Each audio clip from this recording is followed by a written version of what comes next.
Hello, love bugs. It's that time of year again. The Booker Prize Longlist has landed. And now that the dust has settled a little bit, I'm here to give you my lukewarm reaction to this list. The reason I say lukewarm is because for the first time, I didn't recognize a single author or a single title. Now, that's not necessarily a huge surprise because this is the one time of year that I pull my head out of the dusty classics and look at modern literature, primarily because I'm looking to see what's going to be the classics years from now. I'm interested to see what's going to end up on our college reading list going forward.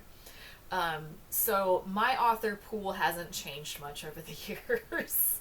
But it's odd, I didn't hear any buzz about any of these titles. So that's the bad news. I don't own any of these.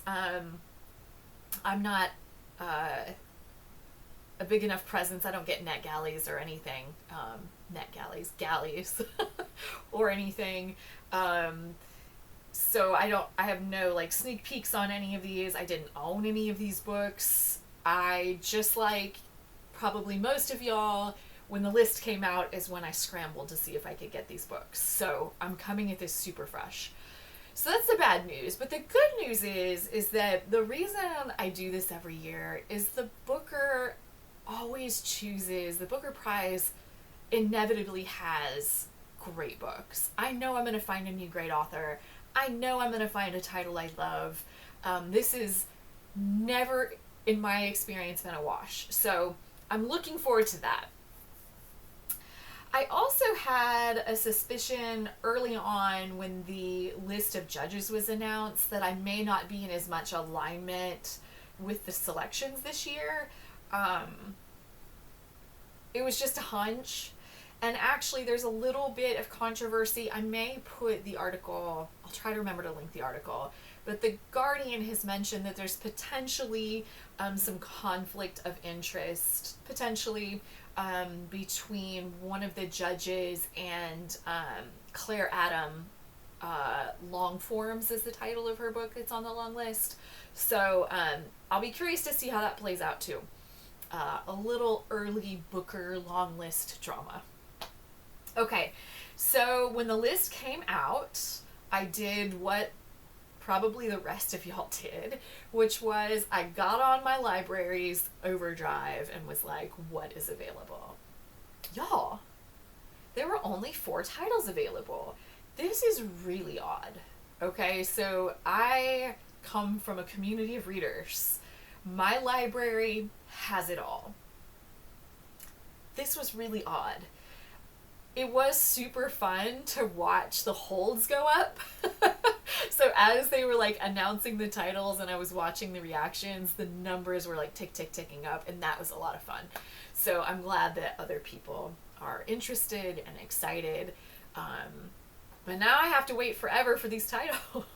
That's okay. So 4 were available at my library. 3 are not available yet at all. And of those 3, this is the really interesting part.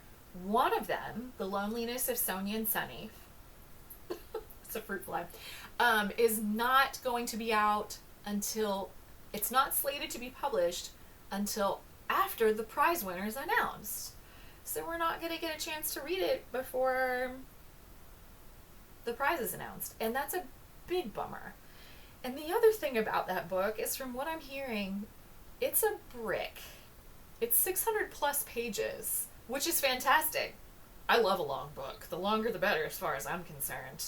But it's going to be really difficult, I think, to get a good beat on it after the prize is announced, because I don't know about y'all, but I moved back to my regularly scheduled reading, and so I don't feel like that book is going to get a fair shake. So inevitably, because I'm in the US, whenever this list is announced, there's a handful of titles that have not been published in the United States. I paid out the nose for a couple of these books. But I really, really wanted to read them. I really, really wanted to give them a fair shake. So Unfortunately, the doorstop is not going to be available until after the game has been played. So I got four titles off the library. 3 titles are not available. I'm going to make an adjustment on my Booker bracket. So I know I sent it out already on Substack, but I'm going to drop the 3 that aren't available to the bottom to make things a little easier. And of the ones that I did order, Misinterpretation is here. So this is going to be my first read. I'm going to bump this up to the top when I send out my next update with this video. I'm really actually, I hate that I said actually, I'm sorry. I am excited about this title. It involves therapy and therapists. I mean, how could you not love that? It's a little bit of professional interest there. So I'm really looking forward to that. And I'm really looking forward to hearing how y'all feel about this list. Who are you excited about? Who are you not excited about? Were you surprised about the list like I was? I'm also really curious, first glance, who y'all think will take it. So because I have literally no opinion, I did some nosing around the internet, and the one that I seem to be hearing the most about is Flesh by David Slazay. Shoot, y'all. I'm sorry if I'm mispronouncing that. I'm really excited to read this one. I just tend to struggle pronouncing words that I've only read. So apologies for butchering someone's name. David's name, specifically. Boy, I'm striking out today on this one. Okay. I can't wait to hear what y'all think. I'm really excited to start this list with you this year. If you haven't followed along, I do this like Final Fantasy Booker bracket. I'll also link that. You are welcome to join us. And I'm considering a book club. So give me your thoughts on whether or not that's something you'd be interested in. Give me your thoughts for those of you that have done something like that before. What did you like? What did you not like? Yeah, we'll see if this is something worth pursuing going forward.